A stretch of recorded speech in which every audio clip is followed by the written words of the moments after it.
good morning, good morning, or happy grand rising, divine rising. I'm Good. Eugenie Yvette, and you are tuned in to EY's Conversation for Elevation. And today, this morning, my special guest is the beautiful Detras Powell, better known as the plus size powerhouse. I call her the plus size Barbie, but powerhouse Barbie. So we're gonna just say good morning or grand rising. How are you this morning, Detras? I am awesome. How are you? Doing super, super, super. Glad that you decided to join me today. Thank you for giving me your beautiful presence this morning. So I'm just excited. I met you about 3 years ago, I believe, in New Jersey. Yes. And we both were speaking at the same event, and your testimony really, really touched me because a lot of times women struggle with self-esteem issues. Yes. And Absolutely. you shared this beautiful testimony, and I want you to share with the listeners today, if you don't mind, your testimony. Absolutely. And thank you so much for having me on your show this morning. My I woke pleasure. up, I was super excited, super, super, super excited. My husband was like, relax. I was like, no, I won't be on the show this morning. So I'm Thank excited this morning. Thank you so much again for having me on. So my testimony goes, as everybody, well, I'm not sure if your audience knows, but I did have a child at the age of 14 years old, and pretty much my family kind of counted me out. Everybody was disappointed. I am a child of a pastor, so you. I'm pretty sure Yeah. everybody. So, it's understandable that it was kind of embarrassing to the community, embarrassing to my dad and things like that. So, my life just pretty much spiraled out of control from that point, and I just kept having child after child after child, which totaled up to 5 children out of wedlock, as they would say. And it wind up ending me and my children up in a homeless shelter for almost 2 years. We were homeless. And again, everybody kind of like just put a little label on me and said, that's her, you're just going to be that person that has all these kids and you're not going to amount to anything. You're just going to be just that. I was on welfare. I just had a lot of negative things going on for me during that particular time. And I just had to decide to make a decision. Like, it's going to be me and these kids against this world. We got to Right. just, these little 5 little people looking at me like, mom, what's going on here? So I had to kind of revamp my life and change things so that they can see that just because you had some mishaps in life, it doesn't hold you down. So I Right. took the bull by the horn and I had to turn things around. And here I am today. Praise God. That's good stuff. Now, during that transition, because I know someone may be listening, and if they're not listening now, they may be listening to the replay because this is going on my YouTube, my website, so forth and so on. But Awesome. being young, because that's one of those things that, having a baby in your youth, Yes. that can be very traumatic. I don't really know because I did it, but I was, married, so that wasn't my personal per se Right. testimony.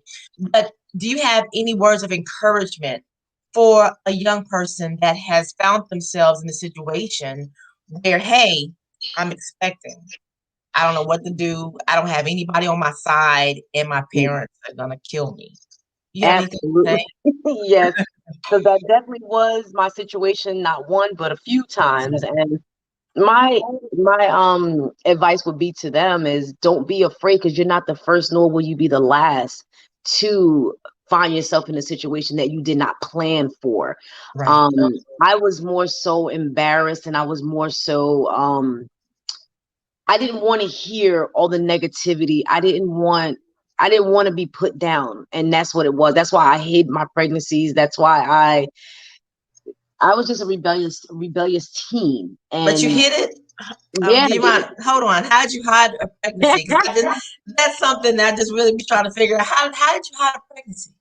Okay, so the very first thing, like I told you guys, I was 14 when I had her, and I it I just didn't tell my mom, and my mom just never. My mom was a hardworking woman for my sister and I, and she was never home. So there was things that she did not catch. There was things that she did not notice, like me missing a period or me gaining weight. She didn't notice those things because she was so consumed in her own life. Not to say she was neglected, but she did have her own life going on. And also she was pregnant too. So Okay. yeah. So she didn't really get a chance to notice what was going on with me. So I did wear bigger clothing. I kind of slunched my, hunched myself over to kind of hide the rounding of the stomach. And she had found out finally through my aunt, because I went to my aunt's house and I was gonna go to a party. And I had on these little cute little kulak shorts. You know what kulaks are? Yeah, I'm telling my Yeah, age. that's okay. I'm right there with you. I had on some cute little black kulaks on. I had this little red shirt, but the shirt was not as big. It was just kind of like a little bit to cover the stomach. And my aunt took notice. My aunt, I call her very nosy, so she'll probably when she's so nosy. She was like, "D, come here," and I'm like, "What?" She was like, "Your stomach is getting big," and I'm like, "Oh, I just ate a sandwich." Like, I just made this big excuse, and then she was like, "And your skin is just flawless," and I'm looking at her like, "Oh my god, like, lady, I gotta go." So, Right. but she called my mom, and she was like, "Is D sexually active?" My mother was like, "No, not my child," and things like that. So long story short, the next day, my mom said, "I need to take a pregnancy test because your aunt is kind of concerned about you." So I said, "Well, Mom, I gotta go to work. I mean, I gotta go to school. I gotta go to school." I ran out of the house and I had my friend come in the afternoon. I was like, "Listen, I need you to pee in this cup and put it behind the toilet for me." Yes. Oh my goodness. And it came back negative. Long story short, my mom did wind up taking me to a clinic within our neighborhood, and the neighborhood clinic did show that I was in fact pregnant. And they tried to find out how far along I was, and I kept lying, saying, "I don't know, I don't know, I don't know, I don't know." I kept this a secret for a Wow. really long time. So mom decided we're gonna go abort this child, and we went over to New York to get this done. And they called my mom to the room. She's thinking they're calling her for insurances and things like that. They told her, "Mom, we need to sit you down." So they sat her down, and she's like, "Oh, okay, do I need to fill out some paperwork?" And so they told her, they said, "Well, we can't abort this child at this stage." And so my mother's like, "What are you talking about? Is Right. she too young?" So they told her, "No, your daughter has only 5 more weeks to deliver." Oh So wow. hence comes my baby 5 weeks. Actually, she came in 3 weeks. So my mom found out 3 weeks before I gave birth. Yep. Wow. So now I have several questions in my head because I know I've heard this story semi. I can hear all the story before because we were on a short I'm time glad we're frame. talking about it. I'm glad we're talking about it. Yes, but I guess I have several questions. First question is, as a parent, I know you're a mother of daughters because I've met some of your children. Yes. Um, Girl, how did let 'em know. how do you know? I mean, like, give some encouraging words, some words of wisdom to mothers and fathers, because I mean, as parents, I mean, I know we're, our generation, we're a little bit more in tune with our Right, children. absolutely. Even if we're working, because we're all doing lots of things, we're more nosy. My kids call me nosy, but we're more involved. All up in their business. I mean, I go in rooms, I go through book bags. I mean, I just go through stuff. I mean, and my kids like, "Mom, you're crazy," and I'm like, "Yeah, but I need to sometimes listen. it's the things that you don't look for. It's the things So, and we never can be too cautious about anything. So give Absolutely. us some words of wisdom from being a teen mom. You were in that life, you lived that, and then and being a mother. What are Mhm. things that, as a parent, for a brief moment, we're gonna talk about what are Yeah, things as a parent that we need to look for? How can we be more involved and not be so blind? Even though everyone's not blind, don't get it twisted. But right, sometimes we just don't get it. Like, we just right. don't, like, your mom's busy. She just didn't get it. Then being a pastor's wife, I mean, things like that, just kind of like, Yeah. what give talk to us about that, if you don't mind, from Okay. So, a standpoint of a teenager giving, being pregnant at 14, and then right. also from a mother, some things that, just, you know Absolutely. cues, tips, things. I got you. I got you. So, from my standpoint as a mom now, I have an 18-year-old, I have a 29-year-old, and I also have a 24-year-old females. And I also have two boys. Anyhow, I what I encourage my kids to do to this day, always feel free to talk to me no matter what it is. See, then we weren't encouraged to be open with our parents. Everything was closed mouth, and there's certain things that you don't discuss. There's certain things that you're not supposed to do. These rules put fear in Mhm. us. These rules have allowed us to stay closed mouth, and I'm not going to say anything because they're going to be angry. So these things have been embedded into our head. So as me being this 14-year-old um, child, I was fearful of my parents. I didn't want to talk to my parents about, okay, well, mom, listen, this is what happened. Me and so did this, and this is what, the results are. And now I have totally, they say, the cycle repeats itself. The Right. cycle does not repeat itself unless you allow it to Come repeat itself. on. Would not allow it. So I stopped it. Now my daughter's 29 years old. I've always told her from day one. I encouraged her I encouraged her, you tell mommy everything. I don't Right. care how bad it is. And I opened that door. I mean, I really had to open up a door where I wanted our communication to be straightforward. You tell me how you feel, what's going on. I don't care how embarrassing it may be. Right. You need to talk to mommy. And then not only that, yeah, I'm very nosy because of the things that I've done. So now Right. my eyes are open to what they're doing. And I always tell them, you're not doing nothing that I have not already done. So don't even try it. So, and I catch these things. And by God's grace, none of my 5 children had a child as a teenager. They're all adults. And I only have 2 grandchildren. You have no Praise idea God. how that makes me feel because my mom was a teenage mom. My grandmother was a teenage mom. And I'm pretty sure it goes back and back and back. They were all teenage moms. You broke the And cycle. I needed to break that cycle because I did not want that. I was very involved in my children's life. Even though I was a working mom, I still had to make that time to see what Diamond, Tay, Ajay, Anthony, the T. I needed to see what they were doing. I needed to get involved in sports. I needed to know who your friends were. We're going to friends' houses together. I want your friends to come to my house. I Yeah. didn't have that. I didn't have that. Like my friends weren't allowed to come over. My sister and I were very, very sheltered. Like we didn't have that. So of course we're gonna go sneak out to somebody's house. And these are when things happen, when children become sneaky because they don't have that outlet to their parent. Now Right. my kids, and I'm not saying they're saints because they're not, because shall believe me, I had some days with them. But I do have a very, very, very open communication policy with them. Praise My God. kids tell me things, I just sit there like, why are you telling me? But okay, I'm listening. So it's just certain things that you don't want to hear, but as a parent, you have to hear. And Right. again, it's not saying that my kids tell me everything because they don't. I still found out things from my kids that I hated that I had to find out, Right. so, whatever. But the bottom line is, and to encourage someone else, young moms and whatever, make sure you have that open communication, make them feel comfortable. And if they can't talk to you, encourage them to talk to someone else. Come on. Another thing that I teach my kids, if you can't tell mom something, please by all means find someone that you can trust and they will talk to you as well. So I didn't have that. My mother was like, whatever happened in this house, stay in this house, and that's it.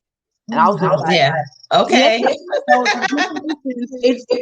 it's all about us breaking these cycles, what we've gone through, and we don't want our kids to experience. And that's what I did. I took it and turned it around because I didn't want my kids to be fearful of me in a way that they can't talk to me. I want you to fear me of not cleaning your room and not passing grades in school, but don't be so fearful to the point where you can't tell me Talk to me. anything. So Right. yeah. Okay. So you did turn around. Yes. What was that point? You told us a little bit about you talk to them, you keep open communication. Do you Yes. have any other pointers that said, hey, this is our pivotal moment. This is the course turner right here. Right. You have any one particular thing that made you say this is going to be the course turner when you had was your first child a boy or girl? A girl. Okay. Then you were like, oh God, So what was your first, yeah. So tell me, what was the pivotal moment when you said, hey, we cannot, because you had to make a conscious decision to say, hey, this can't happen to mine. It happened to Exactly. me, but this can't happen again. what was the determination? Even though because we went through the whole, you said you had five and you were in a homeless shelter, so it Yeah, landed you well, there. four of them. It was four of them at the time when I lived in the shelter. Yeah. So what? Okay, when at that moment, tell us about that if you don't mind. Take us on that journey if you don't mind. No problem. My turning point was I wanted my kids to know that. Give me 1 second. Something just went off in my No, kitchen. you're okay. No Okay, but worries. anyway, my turning point was I didn't want. My thing was to the kids, don't do what mom did. Do better than mom, and I had to Right. show them that you can do better. You don't have to. Sorry about that. No, you're Um, fine. you have to do better. Don't follow my footsteps. And I was straight honest with my kids. This is not it. This is not it. Living in this shelter is not it. They thought it was all fun and games because they were young and they were kids at the time. But How were they? they were okay. My youngest, he was only 2 months at the time when I went in, and then the oldest, I think they're like 6 years apart or something like that. They were fairly young at the time. They were babies, but again, Okay. this everything was an adventure to them, and I tried to Right. keep it that way because I didn't want them to feel like when they go out, to school or we live in a shelter. I never wanted to set that tone in their head, and I didn't lie to them, but I also tried to keep it as innocent as possible to them. So Right. they Pure. never, to this day, my daughter's going to be 30 this year. And Wow. we share these stories, and she's like, Mom, I really never thought much of it because you kept it fun to us. I made it like, oh, this is our adventure home. And that's what it was to them. It was their Yeah. adventure home. Yeah. And even when we finally did get out of the shelter and we had our own place, we fell on hard times. Like, for instance, and this is one story that I love to absolutely hear my kids talk about. And it just brings joy to my heart because it just tells me that, I hate to say it, I think I did a pretty good job or an okay job with them. You One did day, great. yeah, thank you so much. You're welcome. Things got rough. I was still struggling, and Okay. it wasn't So is easy. life. Yeah, exactly. And the lights went out in our apartment when we first got there. Maybe like 2 months into being there, I didn't have enough money to pay the lights. So I told the kids, I said, you know what? They came home. I knew the lights was out. So I'm devastated. Of course, I did my crying before they came home. I'm just like going through it. They come home. I was like, listen, this is what we're gonna do today. We're gonna do camping. They was like, camping in the house? Yes. We're gonna turn off the TVs. We're not turning on no lights. We're gonna lay here. We're gonna have, I just made this whole big old snack on the floor. And that's what we did. We camped in the dark. All They thought, right. so then I confessed to them years down the road. I was like, do you guys remember camping in the living room when we didn't have any lights on? Mom didn't have a phone on or anything. They was like, yeah. I was like, Mom didn't have lights at the time. They was like, what? No. See, and I made these things like, Mom struggled, but I will never allow you to know that I'm struggling. I will never Right. allow them to feel my struggle. I'm pretty sure they did, but for the most part, I tried to sugarcoat it for them, so to say. That's a good thing. That's good. Now that's good parenting because you don't want them to feel the burden. Right. That's the worst thing a parent can do is make their child take on the responsibility of Ooh, their problems. So I absolutely. commend you on that. Thank you so Now, much. what got you out of the shelter? What was that turning point to get you out of the shelter? You said 2 years you stayed there. What was the turning point? Yeah, so when they at this shelter, it's actually called a transitional housing, and it's St. Joseph Transitional Housing here in Jersey City, and they allowed us the moms to come there to get themselves together, and at the end of the program, you get a voucher which is called Section 8.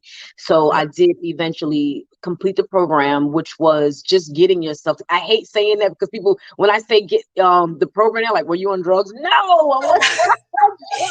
Let's clear the air. Everyone that falls on hard times does not mean they're I on drugs. was. I know I had a guest yesterday, Dr. Natasha Holden, and she ended Yeah. up being in a shelter for 4 years, Hmm. her children. And I said, she has 6 children. And I Oh, said, okay. let's just clear the air because a lot of times when I know with me, I've given birth to six. And a lot of times people Mhm. automatically assume because you have 6 children that you're a whore, that you Yes. sleep around with everybody, that you're easy. And it's like, I don't know what tree y'all came from under, but that doesn't mean that. Exactly. Probably more whores out there that don't have any kids Thank you. than Yes, with children. Because a absolutely. lot of times, if you're doing a lot of stuff, you're not trying to have kids to hold you down. So No, it just so happens. it's like, and I'm thinking, I said, let's clear the air. Let's dispel the myth. Just because you have 6 children, and later on we talked after the show, and she said, you know what? Thank you so much for bringing that out, because Absolutely. people thought because I had 6 children, they didn't know I was married before. I was in another relationship. People don't understand that people that have children don't mean they just went out here just gonna have babies, having babies.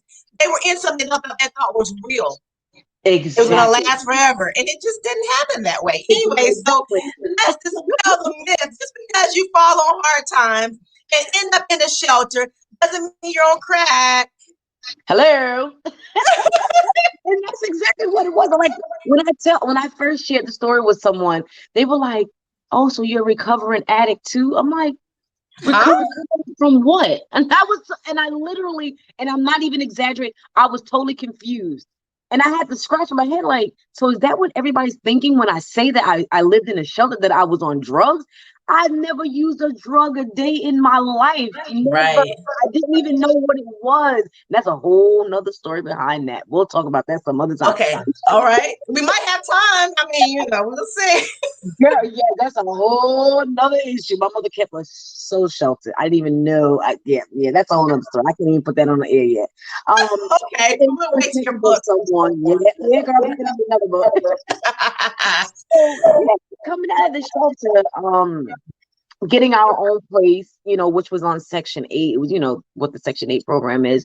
And it was our time to be by ourselves, just me and those kids. I broke up with their dad. I was like, listen, I have to focus on my children. I got to get a job. I got to just focus on them. So I did that for a while. When we went out, it was a whole new world to us. It was just the 5 of us. It was the 4 kids at the time and myself against the world. And it's like, we got to do this, kids. And it was, to me, and as I speak about it, it still brings me a little joy. Like, it really was me and those kids, like me and my babies. Come on, y'all, we get ready to do this. I would have to get up in the morning, get them dressed. At the time I was working at the hospital, and which I still am. But anyway, I got up and got them dressed and take them to the daycare, and it was so much. I was so excited. Like at the end of the day, like going to get my kids and we're going home. Like it was that type of thing, and that's what made me change. Like these kids need to see mom being productive, not to say that it was always glitz and glamour, cupcakes and glitter and sprinkles. It wasn't always. It was rough. It was, when I say it was rough, especially being on my own for the very first time, not knowing which way it goes up, coming down, who bills. I did not know none of these things. I was literally learning. They were learning with me pretty much. I knew that mom had to pay the rent. I knew mom had to pay, there's things I needed to learn, but giving credit to St. Joseph, they did prepare us for those things. So I was a little prepared, but still fell on hard times, because of my selfishness, and I didn't want to pay certain things, it was rough. Yeah. I mean, think about it. It's not really being selfish. It was just life, because you had a baby at 14. Your teenage years was just really kind of ripped from you. Absolutely. You didn't get a chance to do the whole cute prom, all the good stuff that people do. None of that. Right. Hanging out with the friends. I did none of that. You was a babysitter, okay? A mama babysitter. So that's exactly what it was. And so with that, I mean, because when that happens, you didn't have a chance to experience some of the things that you normally would have experienced. So that was just normal. What you went through was just normal. I mean, it was normal because you started so early. Very early. So now let's talk about this. Okay, so you were blessed to get out of the shelter. You were blessed to get on your feet and show the kids that you're on this grind. We doing I know that felt so good, because it gave you a sense of accomplishment that, hey, I did this.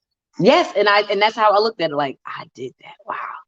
And then moving forward, because I know everybody's wondering. Yes, let's talk about it. I did meet a gentleman, which is my ex-husband, and we are absolutely phenomenal friends to this day. That's but great. We were not meant to be husband and wife. We did get married. I did have another child, but this time I was married. So still wasn't And I will say this, and I say this without having to.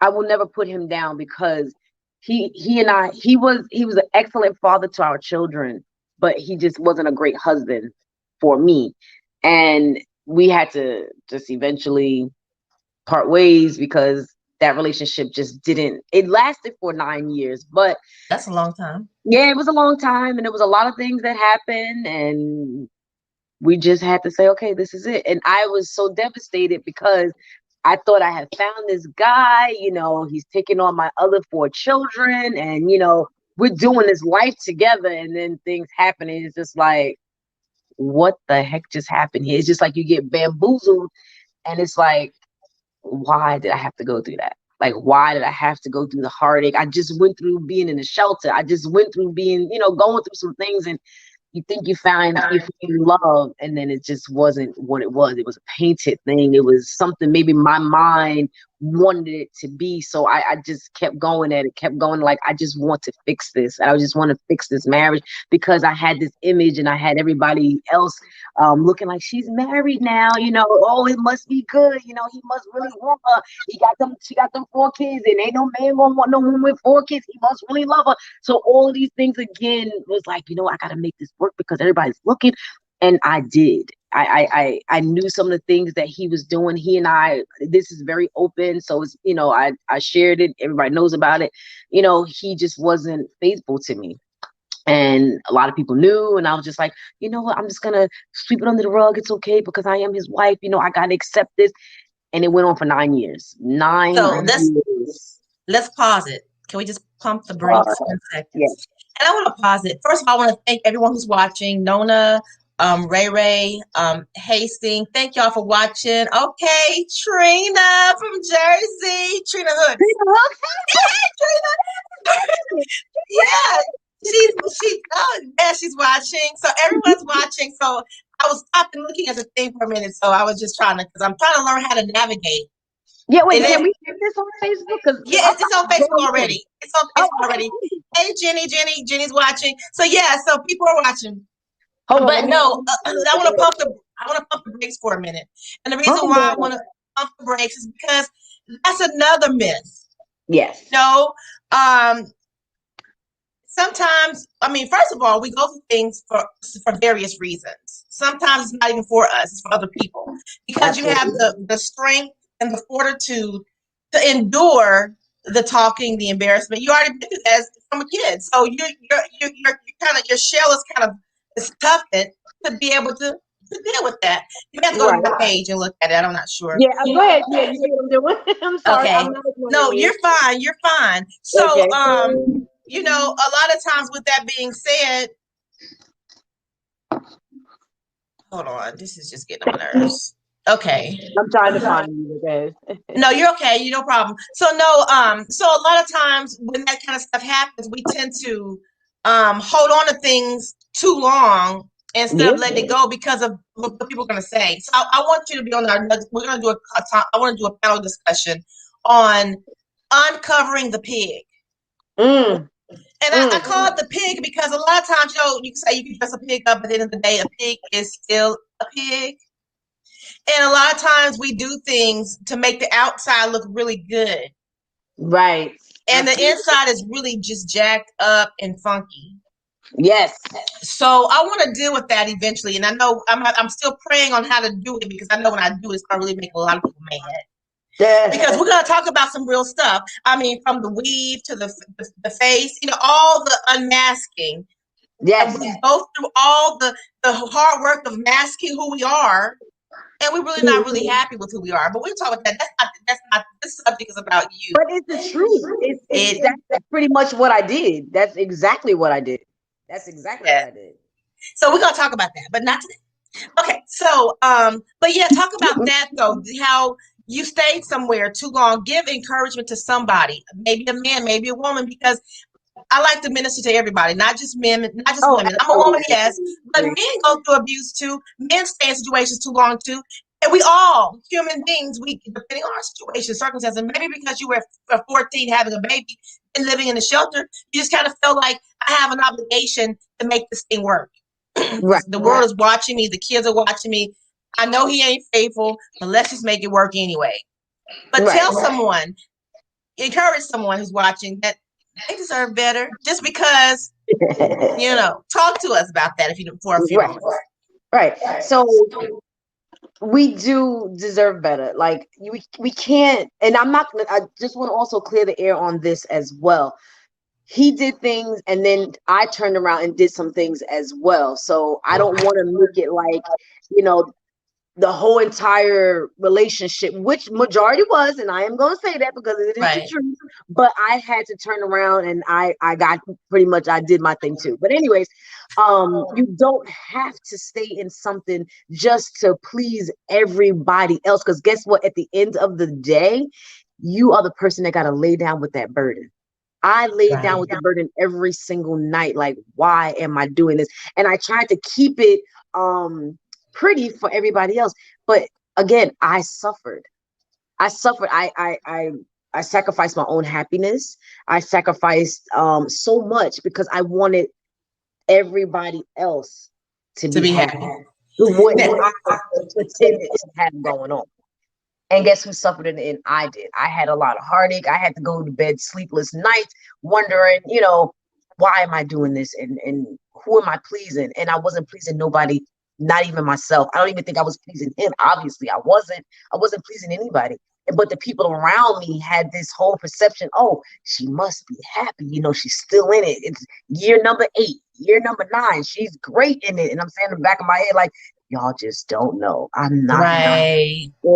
It was a lot. And I'm going to be straight honest. It was the fact that he is a phenomenal father to all of my kids, not just the one that scared, but he was excellent to those kids. And I can never take that away from him. And I tell him this till this very day. He was awesome to my children.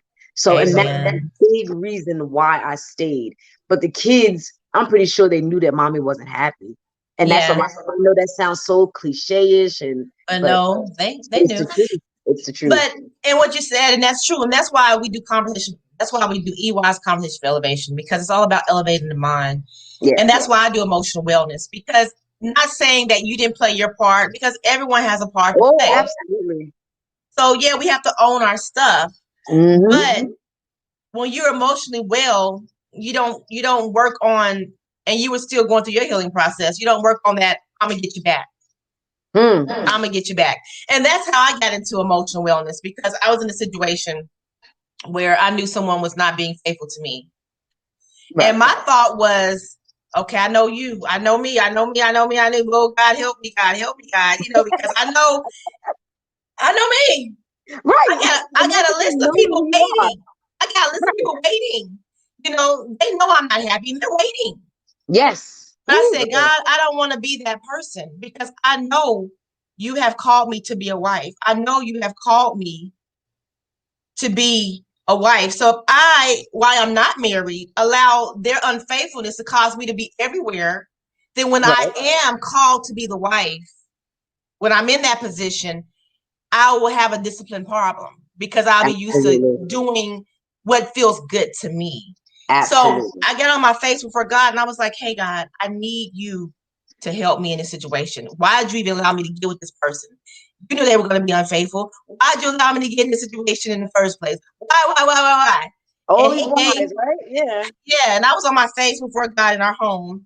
He wasn't home. And I said, I'm not getting up off my face. That's right.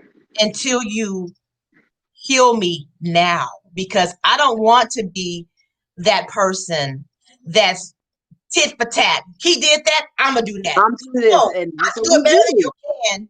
Right, so that's what we do. God gave me emotional wellness, emotional healing. He said, I'm gonna heal you from within. And I'm crying like, why? He said, I want you to teach others how to heal from within. So that's how emotional wellness came in, because a lot of times people they don't heal from within. They hurt, and then they jump in another situation, hurt. They bring those baggage along with them. And they keep on jumping, and they keep on hurting, and they don't ever heal. So I thank God that season got me together. And then later on, we end up being married. So that's a blessing. Yay. So yeah, it worked. The healing It part. was. So Yes. that healing is so important because, like you said, you're not saying he did everything wrong. No, You did. You played absolutely your not. part too. Yep. But if you were in a whole healed situation, Mm, then you would have been able to tackle it a little bit different. But right. everything we go through, all of our journey is part of the course. Absolutely. Absolutely. All right. So I'm done. Now, Detras today, not Eugene Yvette. But I just wanted to share that because it's all about elevating the mind, and you give me some good stuff. So now let's talk about this. How? So I know you do runway modeling. That's why I come up with plus size Barbie from. I know Oh, you do yes. the runway modeling and all that good stuff. And you are bad. I mean, like bad to the bone. You dressing and I mean, you're very comfortable with yourself and how you present yourself to the world. And we're gonna talk about that. We have time because we're gonna talk about also your new product, and we're gonna talk about your book as well. So Oh, we got a lot to talk about, girl. yeah, we got. So tell us about that because I'm really excited because that was what really drew me Mm, in Jersey when I was there as a speaker, and you shared your testimony about the runway wall and how you help women feel yes. confident and who they are. And go ahead, talk. I love this part. I love this part. Okay. So being that you guys, you finally know who I am now. You see my little history. You heard about it. So my self-esteem was so low. I mean, it was in the basement to the point where I just was like covered up. I didn't want nobody to know what I looked like, none of that. So moving forward into life, after my ex-husband and I broke up, I did my current husband did find me, and I'll share that story if we get a chance. I'll tell everybody that too. And Share right now. Share how did he find you? How did he find you? yes, okay. Talk about it. So we're gonna still go through this journey, you guys. You guys are on a journey with me today, and I'm so glad you're listening. So, anyways, I decided one night, and it's literally happened this way. My ex-husband, at that time, we decided we were going to split up because I laid in my bed, and like you said, Eugenia, you laid before God. I had to lay myself before God. I'll never forget. I was laying in the bed, and I had myself laying in. I was like, Lord God, I need some strength. I need your strength to get me out of this because I'm no longer happy. I'm no longer happy. And my ex-husband had said to me one night, he was like, "You're never here." And these were his exact words, you're never here. And I'm like, what are you talking about? I'm always here. He was like, your body is here, but this is not here. And I found some strength. I'm telling you, God was like, here's your strength, girl. Do what you need. And I rolled over and I said, I don't want to be married to you anymore. And that's where I literally feel like I took a deep breath and exhaled. I said Okay. it to him. I said, I don't want to be married anymore. And he looked, he was like, what? And I said, I don't want to be married anymore. And that's when my life began to change. That's when I opened up, and I'm going to put this in there. I said that because I was seeing someone else. And this is my husband, the guy that I should have married from day one. So Oh, so anyway, hold on. Put the book back up. Put the book back up. How can we get that book? you can order it through me, or you can order it on Amazon. It's called The Peppermint Kiss, and that pretty much Oh, look at that sexiness. Love happens. Yes, it does. Tell them yes. that love's happening, So, girl. On Amazon. You can go to Amazon. How they get on Amazon? Tell them how they can get on Amazon. Put it back up one more time. Put it yeah, back up. you can go on Amazon. It's called The Peppermint Kiss by Detras Powell, and this actually gives you the whole full story of where I've come from, how it happened, and literally step by step by step. And here it is, The Peppermint Kiss, and I'll get into that in a second with you guys. Yes. Why is it the peppermint kiss? Oh, So, what's up with the yes, peppermint? yes. So again, and I'm going to put this out there as well. How I found my happiness is not the same way someone else would probably find their happiness. I'm not condoning what I did, but it is what it is. It happened, and that's just that.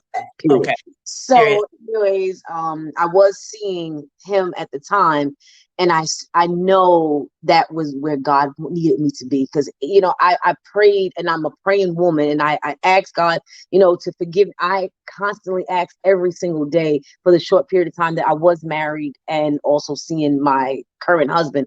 I had to ask God, like, forgive me, because this is wrong. I'm a married woman, like, and Right. I lived with that guilt for a couple of, for a while, to the point where I had to finally break it off with my ex-husband, because that's not where I needed to be. That's not where my happiness was. That is not where my heart was. My heart literally was with this other gentleman. This gentleman came in and just told me one particular day that I want you to know who you are. And I'm like, who the hell are you to tell me that? Like, Right. Okay. and I fought this man, guys. It's all in the peppermint. I'm not gonna get into it. I want you guys to read my book. Anyway, I fought this guy. I fought him for a long time, but he was very persistent. Like, no, you are the woman that I want. And here we are, married 12 years later. I'm still head over heels. I'm still in the honeymoon stage. Yes, I am. And And I it's love real, my guys. man. And it's real because I've been around them, and it is real. The love is real. Relationship goals. I'm telling you, it's real. The love is real, and it's authentic. You can feel it. It's genuine, and I appreciate it. So peppermint. So Why is the let me peppermint kiss? Tell us yes. why it's the Oh, peppermint. why is the peppermint kiss? Oh Yeah, why? man. Because okay, I'll tell you the reason why. Just So long peppermint. Just story the short, peppermint. Okay. okay, Don't give us long a whole story short. story. No, I Okay. won't, but it's a very short, cute little story, and I love sharing this story. So when we decided that we were going to become an item, he had leaned over me one day, and this was just in us meeting and just having a conversation. And he had a peppermint in his mouth, and I smelled the peppermint on his breath, and he was just talking, talking, talking. I asked him, did he have another one? He said no. He actually went looking for it. I'm just giving y'all the short version of it. He went looking for it, and he couldn't find it. He came back, and he asked me, he said, do you want the one that I have? And let me just tell you this, like, I'm the type of person, like, at that time, I was the type of person that I would say things in my head and wish that I could say them out loud, and I just couldn't say them. And he was the same exact person. He would say things in his head and wish he can say it out loud. But this particular day, we both said it out loud. He said in his mind, do you want the one I have? And it literally came out of his mouth, something he would never do. I said yes Wow. in my mind, and yes came out of my mouth, something I would never do. And I sat there like, what did you just say? And we kissed, and we exchanged a peppermint, and we literally like locked Oh, that is great. Oh, that's That's why sexy. we call it the peppermint kiss, because we literally fell in. I mean, no, it sounds crazy. Well, he tells me that he loved me from the moment we exchanged that peppermint kiss. I was like, you could have loved me. You didn't even know what love was at the time. He was like, he did know what he figured it was love because he's never felt that experience before.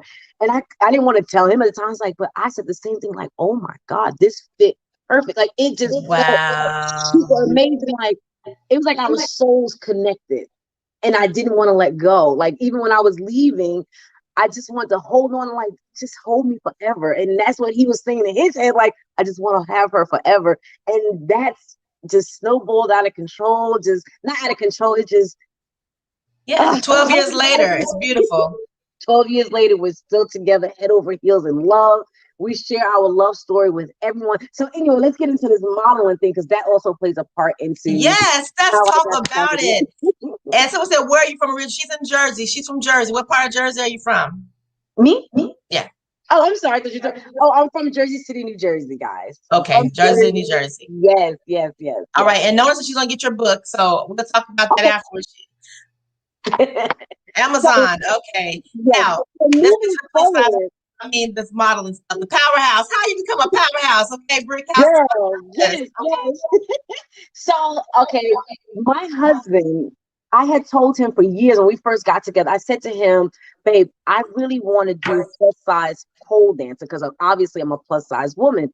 But again, I'm so shy, and I'm very like all closed in at that time. And I expressed this to him, and he did some research. And he went and found a pole studio that I can go to, that I would be comfortable enough to do it.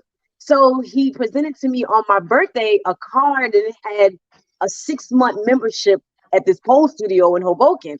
And I looked at it, and I'm reading the card. I'm like, oh my God, I'm going to do pole fitness. This is all in mind you, I'm screaming, I'm yelling. And then in the back of my mind, like, but you're so big. How you gonna do this? So, but I'm still trying to be excited, but I'm like nervous. I'm excited. I'm a nerd. So finally, the day has come, and it was my time to go to the studio. He dropped me off, and I had my little bag, like I'm getting ready to go to the studio. Went to the studio, guys, and when I say I was floored when I walked in there, I was heartbroken. I was floored. It's just a bunch of emotions. Everybody in that studio was a size 3, 5, 7. Not me.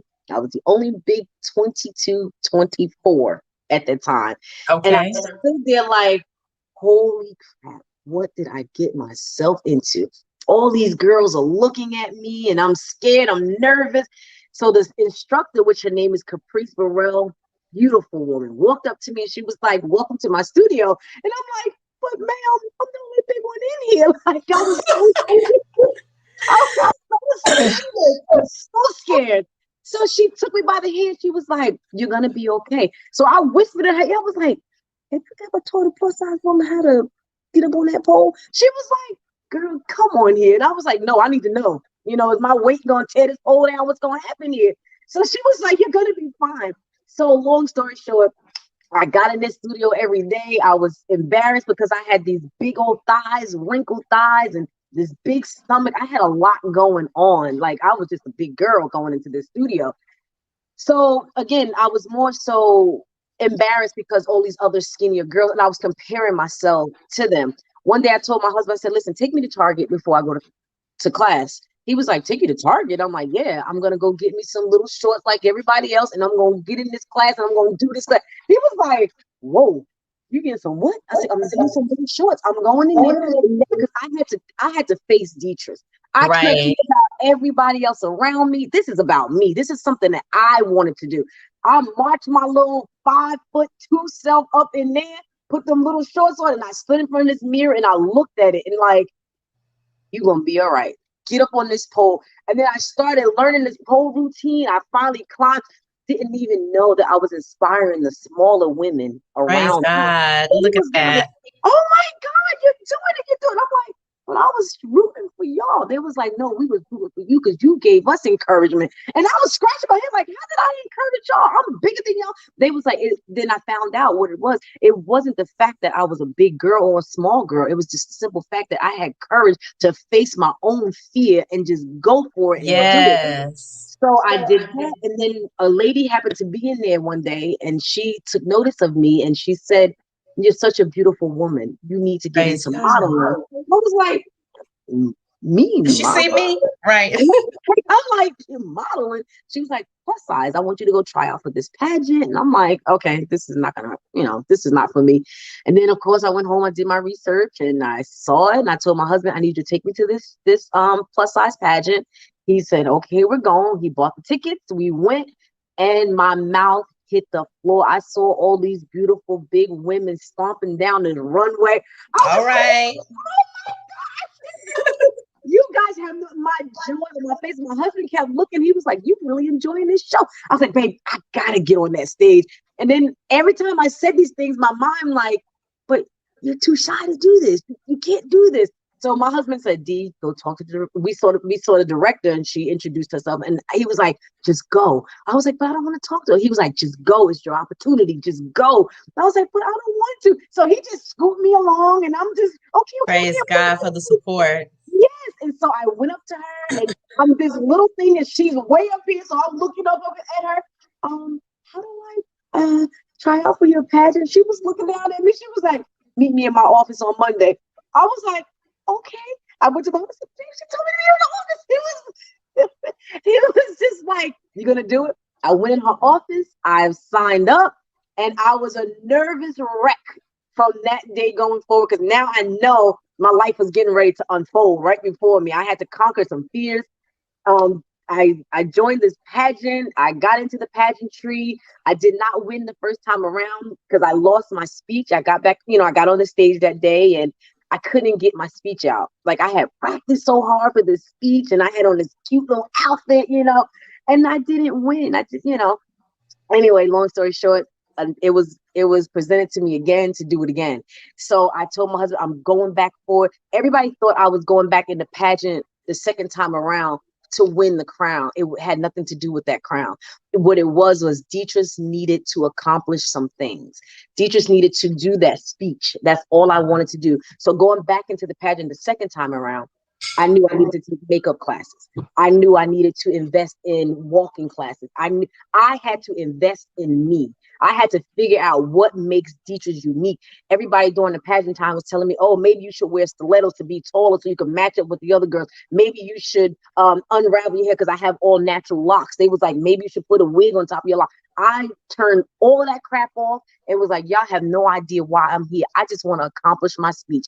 That was it. I need to conquer my fear and be the woman that God has created me to be. I got to that stage. They said, Detras Powell. I was like, I have been practicing this speech, y'all. Me and my husband been going over this speech every day. So finally, they called my name.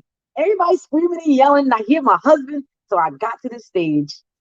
I belted out a speech that I never practiced. My husband said he was in the back biting his nails like, that ain't the speech she practiced. I really projected what I felt from the inside out. And when I say it, and I felt like I won, which I did come in first runner-up that day. And then my life unfolded from there. I started Butterfly Rhythm, which is my company to encourage women, because I took it from that point. Like, you know what? I got to encourage someone else. And that's when I started my business. It got a whole lot going on behind that. But anyway. Butterfly Rhythm. Hey, Monica. Monica's watching as well. Monica Reed from New Jersey now, stationed in Atlanta. Yes, that's a powerhouse there. It is. Y'all are all powerhouses. So Butterfly Rhythm. Tell people how they can be a part of that, how they can find out about that. You have a website. Tell us about Butterfly Rhythm. Okay, so Butterfly Rhythm is my plus size company that I started once I finished my modeling career. Not my modeling career, once I started modeling. And I started Butterfly Rhythm because I'm not the only woman that's self-conscious of herself and that wasn't confident in her skin.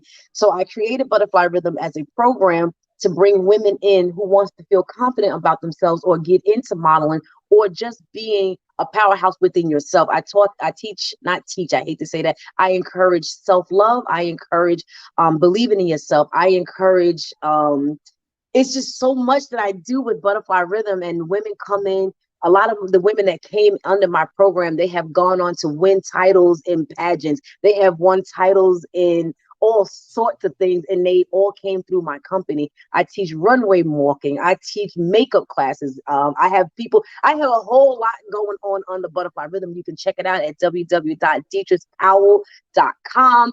I have so many amazing things that are going on, and it's all by the grace of God that I'm able to do these things. I don't know why I'm getting so emotional. Because you've come a long way. I mean, you think about the beginning of the show, from being a 14-year-old teenage mother, homeless shelter, a crazy a marriage that wasn't so good, to now you with your butterfly kiss, your husband that's making things happen. 12 years later, y'all still in love, exchanging that peppermint kiss. Rather, I said butterfly, but exchanging that peppermint. He's your motivation, got you into modeling, giving you the support that you never had coming up. Now that you're married to your soulmate, who's giving you that encouragement, who's giving you that. And like I said, I've been around them guys. I've been in New Jersey, and I've seen how he's such a big support. And they're like two teenagers in love, just to see how he is so supportive. Yes, he is phenomenal. It is beautiful. It's beautiful. And then let me tell you one thing. Go ahead. No. Let me just tell you guys, I know you guys probably don't want to hear, but I love my husband so much. You guys have no idea. When I began Butterfly Rhythm, like I said, it was just he and I that started it. And he decided, because he wanted to support me so much, he went back to photography he took some photography classes so that he can be my personal photographer. So he's also my personal photographer.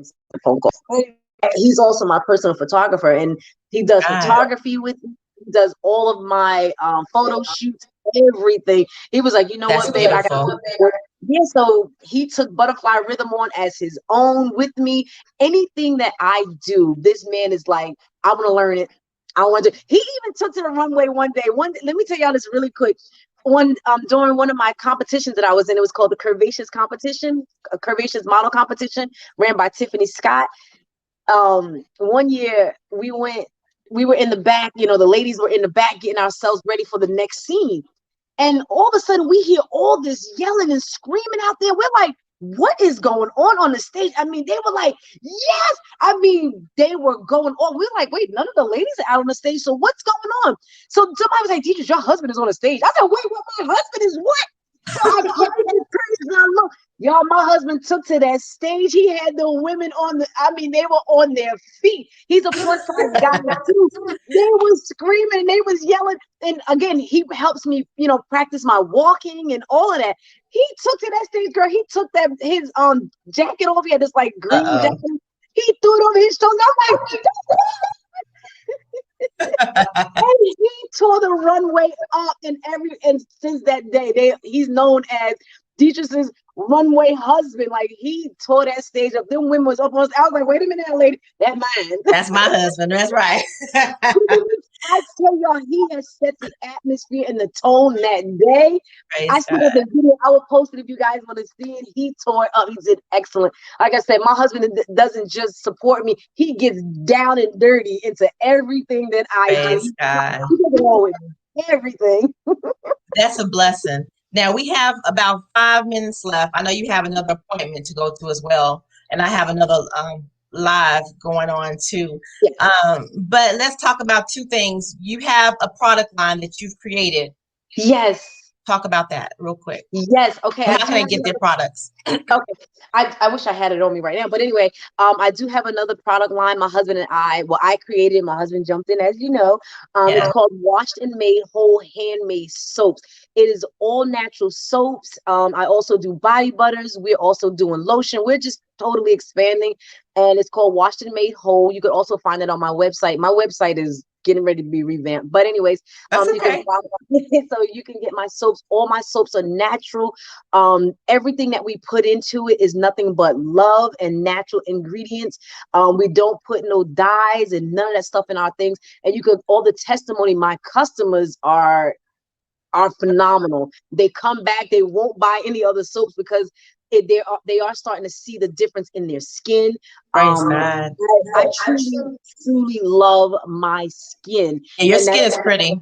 thank you so much. I don't try to use anything else other than my products now, only because I know what's in my products. I know that what I put in my products is going to help my skin. So not only is it going to help my skin, I use it on my grandkids. I use my entire, or my immediate family, like my kids, my dad, everybody uses my soaps. Everybody, I have not gotten a bad review. Actually, I did get a review. Someone stated that it didn't work for them. But everyone else has. They use it on children, teenagers. This one particular woman, if you guys go to my Instagram or on my Facebook, you'll see her story. She suffered from acne since she was a young girl. And you see her transformation for her being consistent in using my product. She uses my, it's a Rosy A soap. It's for acne, and it's for, deep pores. She's been using my soap for 3 months, and you totally see a difference. She's to the point where now she does not wear makeup at all, and she used to wear makeup to hide the scarring and from the acne and all that stuff. Her face is flawless, and I tell everybody, it's because she was consistent. You have to be consistent, and not only that, she changed the way she eats, the way she drinks her, to also help with her skin. So yes, washed and made whole handmade soaps products are all natural. None of them are and I do believe in what you put in your product you get out. So we put in love in our products. I play music when I'm doing my products. I sing and I dance, and no negative energy around this. So God gave me that. Amen. And that's so true. Whatever you put in, the energy that you put into anything, it comes out. Absolutely. They did a study on water. When you speak negative words to the water, it doesn't do anything. But when you speak positive, get a water bottle. It's a truth. It's a true test. And then speak to the water and speak love, affirmations, positive things to the water, and it starts moving energy. So that's awesome. How can That's they how get? I feel. How can they get your soap in your all natural products? If someone Also, It's also on my website, www.detras, Detras, Powell.com. My books are up there. I also have another book, which is actually a journal. You guys can go into that because we didn't get a chance to talk about that. But I did have COVID and I was in the hospital for quite some time. My husband's stories in here, my stories in here. And it is a journal. It does give a little bit about my COVID experience, but it's also an inspirational journal for you guys to kind of keep on track in life. Your Bible verses, all types of things in this book. And this also can be found on my website, and you can also find it on Amazon. And it's called the Kept Butterfly, KEPT Butterfly. So that's also on Amazon. All right, now tell everyone you were in the hospital, weren't you? And how God bless you. You were in the hospital with COVID. Yes, it was definitely a touch and go situation. The story that my husband shares, I don't personally share, and he shares it. He said that when he dropped me off, because he knew that he didn't know when he dropped me off whether or not he was going to see me again. And he said he sat outside the hospital for a couple of minutes and he had to bow his head down and just pray. And then he drove off, and he didn't think that he would ever see me again, because you remember at that time, no one, till this day, no one's still able to come into the hospital. Yeah. It was a very difficult time for me, because the lady that was in my room, she had passed away. And in the room above me, in front of me, a gentleman passed away. And I remember crying out to God. I said, Lord God, why am I here? And then I had to take it back and say, okay, why not me? While on sick bed, I still had to encourage people. I still did what I needed to do for God. I said, I will take my last breath doing his will. I continue to even encourage that woman that was next to me, the nurse that came in. I was still on a mission for the Lord. I'm telling y'all, he allowed me to have that because he wanted to show, oh Lord God. Oh. Go ahead now. Praise God. He wanted to show that I can keep her. And I can keep you too. And that was my message throughout the whole time I had COVID. I did not stop praising him. I did not stop thanking him, because I knew that there was a purpose and a reason that I had COVID. It wasn't to take me out. It was to encourage someone else. To the glory of God. Yes.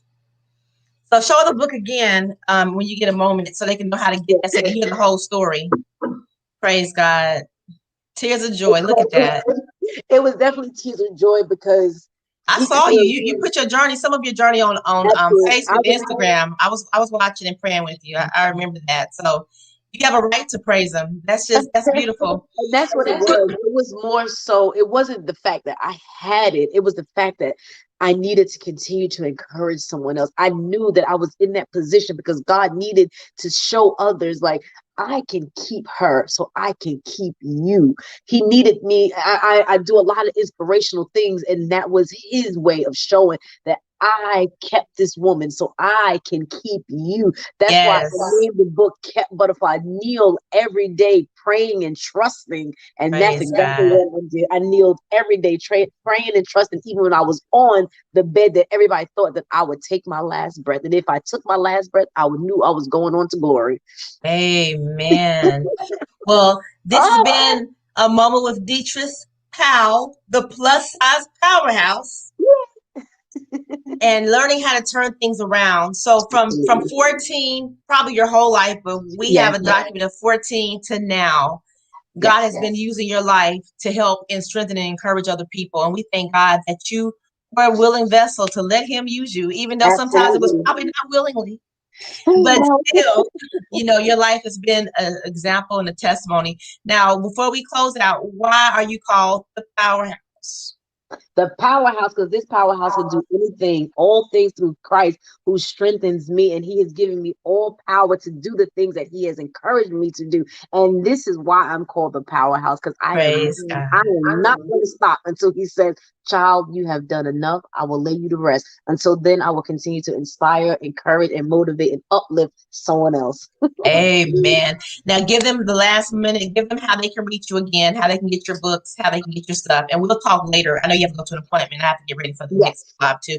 But tell them how they can reach you again so they can, get your products. Yes. Okay, you guys can reach me on Facebook, or you can definitely reach me on my website, which is www.detraspowell.com, and it is spelled DETRASPOWELL. That is also on all of my social media, Instagram, Facebook, except for the soap line is called Washed, WASHED, Washed, and which is the that little sign that I forgot how you Yeah. call it. But anyway, and Made Whole, MADEWHOLE, handmade soaps. And again, that's also on my website. But if you just want to go and see the testimonials, you can find that on my Instagram. A lot of the testimonies are on Instagram. They're also on my Facebook, and I do share that as well. And you can also get my books. They're both on Amazon. The Peppermint Kiss, and it's by Detras L. Powell. And then you can also get the Kept Butterfly, which is a journal. And you can get that also on Amazon. And you can also purchase that from me, a signed copy. I do have signed copies that I can also send you. And like I said, washed and made whole handmade soaps are phenomenal for your skin. And I also have something for men as well. It's not just for women, it's also for men as well. And that's Amen. Well, thank you for your time, Detras. It's been so good seeing you. It's been like about 3 years since I actually saw you in person. it. I've got to get you and your husband to come down here for my marriage conference in December. Yes. I'm doing my third annual marriage conference. We're looking towards December. It usually is in February, Okay. but December, because of course we'll have a better way of dealing with the whole COVID experience and Yes, everything. absolutely. And but the conference is so intimate. We want to make sure people have that ability to be kind of touch and feel and all that good stuff. So anyway, Good. Yes, I yes, want I you all to am. come. I'll give you information, but we're going to sign off now. Thank you for giving me your time. This has been another episode of EY's Conversation for Elevation with the lovely Detras Powell, Thank the plus you. size powerhouse. All right. Have a great day and enjoy You your Friday. too. All Thank right. you so much. Thank you guys for listening in. My pleasure. All right. Bye. Bye bye.